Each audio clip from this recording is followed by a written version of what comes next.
জানি না, তবে একটা জিনিস, কেউ কি কাফের বলার আগে 10 বার ভাবতে হবে। যেমন আমি নিজেই জানি না, হাওড়াতে এক জায়গায় জলসা করছি, আমি স্টেজে গেলাম, একজন ফুরফুরারি একজন ছেলে সে কিয়াম করছিল, আমি গিয়ে স্টেজে বসলাম, আমি বায়ান করে বাড়ি পালিয়ে গেলাম। 3 দিন পরে আমাকে একজন ভিডিও পাঠাচ্ছে, ফুরফুরার কোনো হুজুরদের সন্তান বলছে আমি স্টেজে থাকলে লাথি মেরে ফেলিয়ে দিতাম।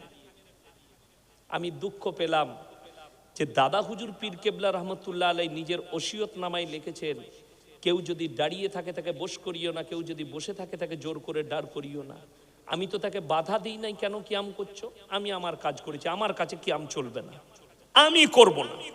আমাকে যদি জোর করতে চাও আমি হারাম বলে দেব, তাতে তুমি আমার যা পারো করে নাও, কিন্তু তুমি করবে, আমি তো তোমাকে বাধা দিইনি। তা বলে আমাকে করিনি বলে লাত মেরে ফেলে দিবে। আমি তখন খোঁজ নিলাম, আমি বলেছি চ্যালেঞ্জ ছুড়ে যে ও আলেম হতেই পারে না, চ্যালেঞ্জ এটা।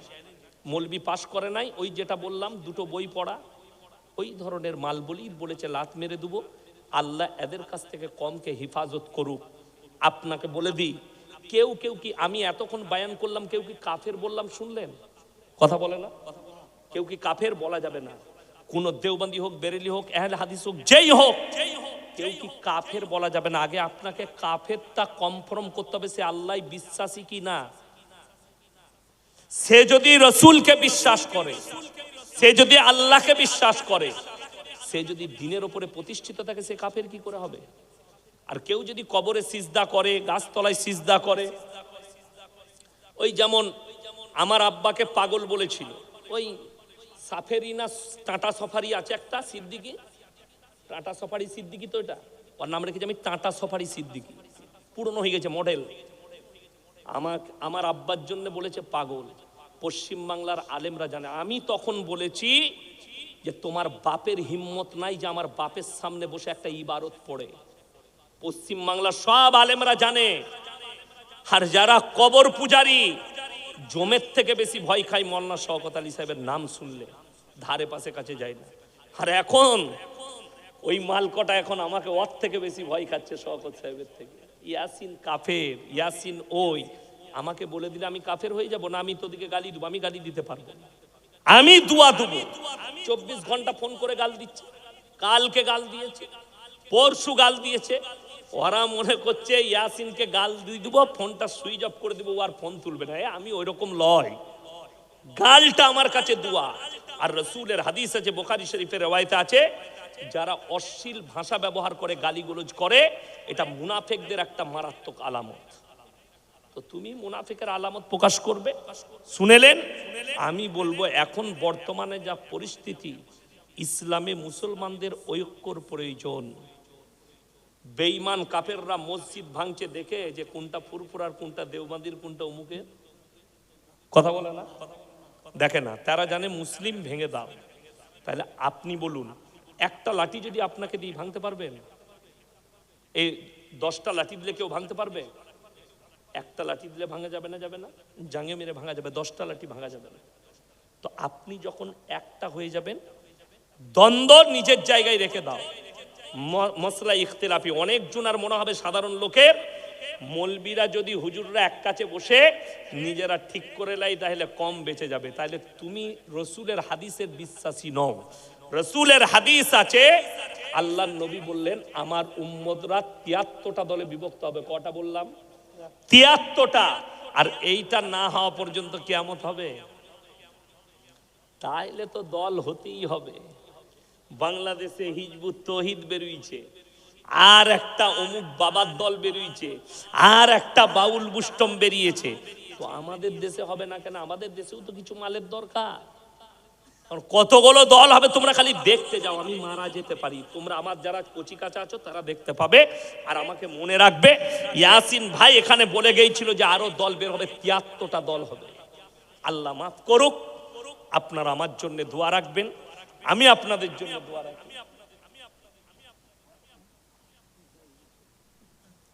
আচ্ছা ভাই, পৃথিবীতে 2টো জায়গা সব থেকে সুন্দর। কটা বললাম? 2টো। এক হচ্ছে আল্লাহর ঘর, দ্বিতীয় নম্বর হচ্ছে ওই জায়গা যেখানে আল্লাহ এবং আল্লাহ রসুলের কথা আলোচনা হয়। এই কমিটির তরফ থেকে একটা এলান আপনাদের কাছে আমি ইয়াসিন, আল্লাহ কোরআনে বলেছেন তিনটে লোক যদি হাত পাতে তাদের হাতকে ফিরিও না। নাম্বার 1 ওয়া আতিদাল কুরবা, কাছের গরিব।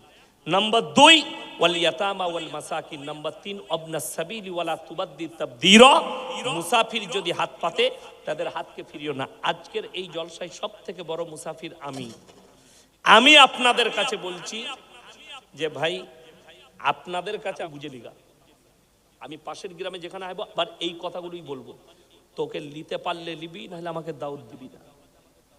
বড় কষ্ট। আজকে মুসলমান তো এই হকটাই বুঝে না। হক যদি বুঝতো আজকে আমাদের সমাজে ন্যায় অন্যায় থাকতো।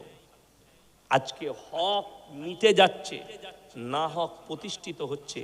ইনারা আমার বাপের বয়সী লোক, জিজ্ঞেস করুন ইনাদের বাপ দাদরা মিথ্যা কথা বলতে ভয় খেত, গুনাহ হবে বলে, পাপ হবে বলে।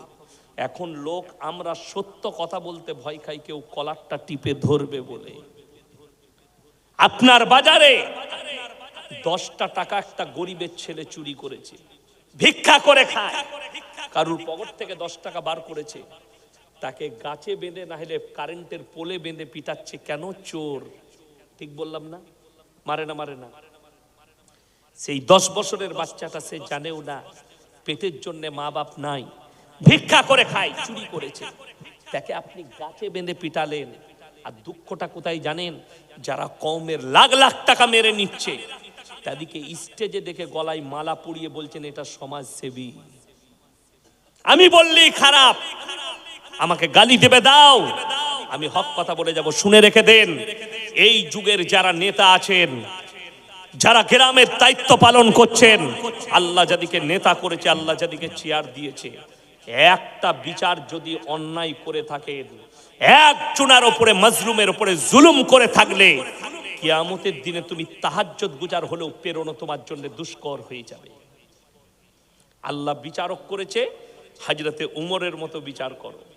হযরতে উমরে ফারুক রাদিয়াল্লাহু তাআলা আনহু, সাহাবীরা বললেন হে আমিরুল মুমিনিন, এটা আপনার সন্তান।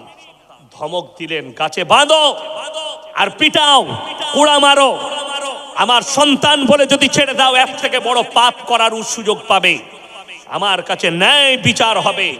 হযরতে উমরে ফারুক রাদিয়াল্লাহু তাআলা আনহু সন্তানকে গাছে বাঁধা করিয়েছে।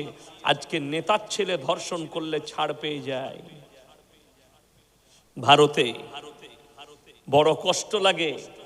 আরজি করের যে মেয়েটা ধর্ষিতা হয়েছে, আমি বলে যাচ্ছি ন্যায় বিচার কোর্ট করতে পারুক আর না পারুক, প্রশাসন করতে পারুক আর না পারুক, কিয়ামতের দিনে আমার আল্লাহ করে দেখাবেন। আপনারা মনে করেন না ওই মেয়েটা একটা বেধর্মী মেয়ে, আল্লাহ কি ওর বিচার করবে? ও যে অত্যাচারিত হয়েছে, এর বিচারটা আল্লাহ করবেন। কথাটা বুঝতে পারেননি? সে জান্নাত পাবে না সেটা আলাদা কথা, ঈমান না আনার কারণে, কিন্তু সে যে অত্যাচারিত তার বিচার হবে। ওই জন্য আপনি মুসলিম যদি নেতা হন, আপনার বাড়ির পাশে যেই বাস করুক, নেতা শুনেলেন কাকে বলে। আপনি যদি মনে করেন আমি নেতা হয়েছি শুধুমাত্র মুসলিমের উপকার করব, আপনাকে আল্লাহর কাছে হিসেব লাগবে। রাসূল বলছেন তুমি দেখো না তোমার বাড়ির পাশে কে বসবাস করছে, সে হিন্দু হোক, দলিত হোক, আদিবাসী হোক, খ্রিস্টান হোক, মুসলিম হোক, ক্ষুধার্ত হলে খাবার দাও, বস্ত্রহীন হলে বস্ত্র দাও, বিপদে পড়লে পাশে দাঁড়াও। এটা রাসূল সাল্লাল্লাহু আলাইহি সাল্লামের আখলাক। জোরে বলুন সুবহানাল্লাহ। বদলা লিডা নবীজি শিখাননি, বরঞ্চ ভালোবাসা শিখিয়েছেন। আপনার ওপরে অন্য দলের একটা নেতা আপনার উপরে অত্যাচার করেছে, আপনি যেদিনে নেতা হবেন তাকে মহব্বতের সঙ্গে গলায় টেনে নিয়ে ক্ষমা করে দেন। রাসূল যেদিনে মক্কা বিজয় করেছেন 5টা কথা এলান করলেন। নাম্বার 1, কাবা ঘরে প্রবেশ করলে মারতে পাবে না। জোরে বলুন সুবহানাল্লাহ। নাম্বার 2, বৃদ্ধকে মারতে পাবে না। নাম্বার 3, বৃদ্ধাকে মারতে পাবে না। নাম্বার 4, শিশুকে মারতে পাবে না।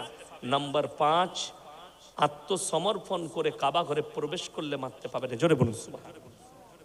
নবীজি বললেন, নবীজি এলান করলেন, আমি দয়ার নবী, আল্লাহর নবী এলান করছি, আমি দয়া করতে জানি, ময়া করতে জানি, ক্ষমা করতে জানি, বদলা নিতে জানি না। নবীজি কাকে ক্ষমা করেছেন আপনি অবাক হবেন। পৃথিবীর কিয়ামতের সকাল পর্যন্ত কোনো বাপের বেটা এই আখলাক দেখাতে পারবে না। রাসূলের চাচা যান হযরতে আমির হামজা রাদিয়াল্লাহু তাআলা আনহু, এখনো পর্যন্ত উহুদের প্রান্তরে কবর আছে, লোহার ব্যারিকেড দিয়ে 70 জন সাহাবীর কবর, ওখানে শুয়ে আছেন নবীজির চাচা যান হযরতে আমির হামজা রাদিয়াল্লাহু তাআলা আনহু। যুদ্ধের ময়দানে বুকটা চিড়ে তলোয়ারে করে এই গলা সমেত কলিজা থটটা বার করে চিবিয়ে খেয়েছিল, তার নাম হিন্দা। নবীজি বললেন, হিন্দা, আল্লাহ তোমাকে ক্ষমা করেছে, আমি নবী ক্ষমা করে দিলাম, কলমাটা পড়ে নাও। জোরে একবার বলুন না সুবহানাল্লাহ। আর আপনি বলছেন আমি নেতা হয়েছি, তুই আমার উপরে অত্যাচার করেছিস, আমি বদলা নিয়ে দেখাবো। তুমি নেতা হতে পারোনি, ক্ষমা করতে শিখো, নেতা হতে পারবে। মজলুম আর নিরীহ এতিম মিসকিনের মালকে খাবে না মেরে। আমাদের দেশে সব থেকে দুর্নীতি চলছে। সরকার বেচারা একজন মাটির বাড়ি গরিব মানুষকে 1,40,000 দিচ্ছে, 40 ঘর দেওয়ার আগে বলছে 10,000 আমার কাছে পৌঁছে দিবি পার্টি অফিসে। তারা শুনে রেখে দাও, তোমরা আজকে যদি সরকার হিসেব না নেয়, আমার আল্লাহর খাতায় কিয়ামতের দিনে দাঁড়িয়ে তোমাকে হিসেব লাগবে। আমি এটা চ্যালেঞ্জ ছুড়ে বলে গেলাম, আমার এই কথা কোনো বাপের বেটা মলবি যদি কেটে দিতে পারে, আমি আর 24 পরগনায় কোনোদিন জলসা করব না। কালকে ফোন করে বলবেন, আমি কল রেকর্ড করব, সেও রেকর্ড করবে, সেখানে আমাকে প্রমাণ করিয়ে দেবে যে একে আল্লাহর কাছে হিসেব লাগবে না। 1 টাকা যদি আমার মতো মলবিও খেয়ে থাকি, আল্লাহর কাছে হিসেব লাগবে। ওই জন্যে মজলুমের টাকা, মজলুমের উপরে অত্যাচার করো না, গরিবের উপরে অত্যাচার করো না, এতিম আর মিসকিনের মালকে খেও না। শুনে রেখে দেন, আল্লাহ তাআলা কোরআনে বলেছেন, আরো আইতাল্লাযী ইউকাদ্দিবু বিদ্দীন, ওগো নবী আপনি কি দেখেননি যারা আমার দিনকে মিথ্যা মনে করে? ফাযালিকাল্লাযী ইয়াদুল ইয়াতীম, ওই ব্যক্তি সেই ব্যক্তি যে এতিমকে ধাক্কা দেয়, ওয়ালা ইয়াহুদ্দু আলা তুআমিল মিসকিন, এবং মিসকিনকে খানা খাওয়াইতে উৎসাহিত করে না। ফাওয়াইলুল লিল মুসাল্লিন, ওই রকম নামাজীদের নামাজগুলো তাদের মুখেতে ছুঁড়ে মারা হবে। এতিমের মালকে ভক্ষণ করবেন না, গরিবের মালকে অন্যায়ভাবে ভক্ষণ করবেন না। আপনি সব সময় ভাববেন 10 টাকা চলে যাক। আমাদের দেশের লোক অনেকজন ব্যবসা করে না, আলু পেঁয়াজ সবজি গোলদারি করে না। আপনি মুসুরির ডাল কিনতে এসছে একটা লোক, এক্সাম্পল, কিংবা চিনি, আপনি 1 কিলো চিনি দিবেন, আপনি যে প্লাস্টিকটার ভেতরে দিচ্ছেন ওটা যদি 10 গ্রাম হয়, আপনাকে 10 গ্রাম বেশি দিতে হবে। যদি ওই প্লাস্টিকটা ধরে 10 গ্রাম আপনি মনে করেন এটা আমি লাভ করলাম, আল্লাহর কসম কোরআনে আছে, আল্লাহ তাতগাউ ফিল মিজান ওয়া আকিমুল ওয়াজনা বিল কিসতি ওয়া লা তুকসিরুল মিজান, আমি দাঁড় করাবো দাঁড়ি পাল্লা। আর যারা মারাত্মক ফেরে পড়বে তাদের মধ্যে একজন ওই ব্যক্তি যে ব্যক্তি দাঁড়িতে মাপাতে কমা বাড়া করবে। আপনি 10 গ্রাম আগে না হলে প্লাস্টিকটা এইভাবে চাপিয়ে দেন, কত ওজন হলো? 20 গ্রাম। এরপরে মাল দিয়ে আপনি ওটাকে 1 কেজি করুন, কর্তা করে দেন প্লাস্টিকটা, নাহলে 10 গ্রাম যদি প্লাস্টিকের ওজন হয় বেশি দিয়ে দেন। আপেল হোক কলা হোক, ওজনে যদি মাল বিক্রি করেন আপনি প্লাস্টিকের ভেতরে, তা না হলে আপনি অন্য জায়গায় ওজন করুন, করে প্লাস্টিকে ঢেলে দেন, অসুবিধা নেই। আল্লাহর কাছে সূক্ষ্ম হিসাব হবে, বিচার হবে, এতটুকু অন্যায় কারো প্রতি করা হবে না। ইয়াউমা লা তামলিকু নাফসুন লিনাফসিন শাইয়্যা ওয়াল আমরু ইয়াউমাইযিন লিল্লাহ, সেদিনের বাদশা হব আমি, সেদিনের বিচারক হব আমি। আপনারা কি মনে করছেন আপনি মুখেতে বলার সুযোগ পাবেন? আল্লাহ রাব্বুল আলামিন কোরআনে বললেন, যারা ভাবছে আমি অস্বীকার করে দেব, যারা ভাবছে আমি পাপ করেছি আমি অস্বীকার করে বেরিয়ে যাব কিয়ামতের দিনে, আল্লাহ বলেন তাদেরকে শুনিয়ে দাও সূরা ইয়াসিন, আল ইয়াউমা নাখতিমু আলা আফওয়াহিহিম ওয়া তুকাল্লিমুনা আইদিহিম ওয়া তাশহাদু আরজুলুহুম বিমা কানু ইয়াকসিবুন।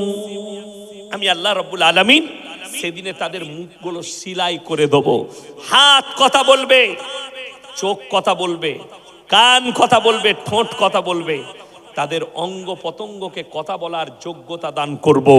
দ্বিতীয় নম্বর, আল্লাহ হিসেব কিভাবে নেবেন কিয়ামতের দিনে? কোরআনে আছে, ইকরা কিতাবাক কাফা বিনাফসিকাল ইয়াউমা আলাইকা হাসিবা।